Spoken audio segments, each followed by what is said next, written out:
Let's craft this insanely cute paper butterfly. Haha, see what I did there? Okay, so I decided to color these with alcohol markers, and the blue one that I'm going to show you at the end of this video is going to be colored with regular Crayolas just to show you that really anybody could do this. So my tricks for coloring this with alcohol markers and making it look really nice is simply choosing a few different shades of the same color for each sort of zone, and I sort of like divided into different zones and played with different colors. You can't really go wrong with this if you play it that way, starting with the darker colors on the inside and blending in the lighter colors toward the outside. The ones I'm using, I'm going to drop all links to all principles, all everything in the description of this video. It's a pretty quick video, so really you do just want to head over to that link and check it out and find all the resources there. Now, as you can see, I added a little bit of yellow in the corner.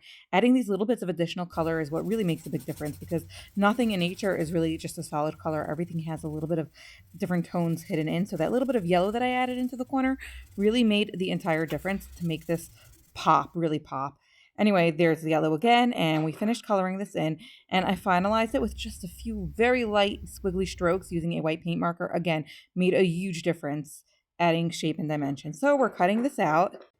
And again, it's a pretty forgiving project. You can really, do this a little bit messier. Now we take a clothespin and we stick it on. I like to use double-sided tapes. Double-sided tape. Again, all the materials are in the description of this video.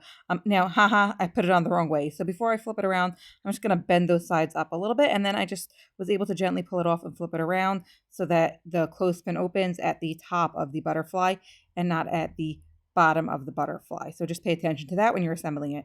Now you could also assemble it so that the wings are kind of placed on these sides. They don't have to only be at the top. So that's one that I assembled like that. But then again, later on, I switched it just because it was easier to show you how cool this craft is with it on either side. So there you have it. Head on over to momsandcrafters.com to download the printables.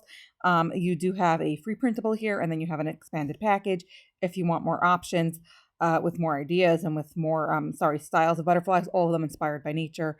Anyway, the blue one is the one that I colored using Crayolas. As you can see, I just colored the different areas in different colors. If you enjoyed this video, hit the like button, make sure you subscribe, and comment if you have any questions. And once again, any support that you show this small channel helps me grow and helps me create more resources like this one.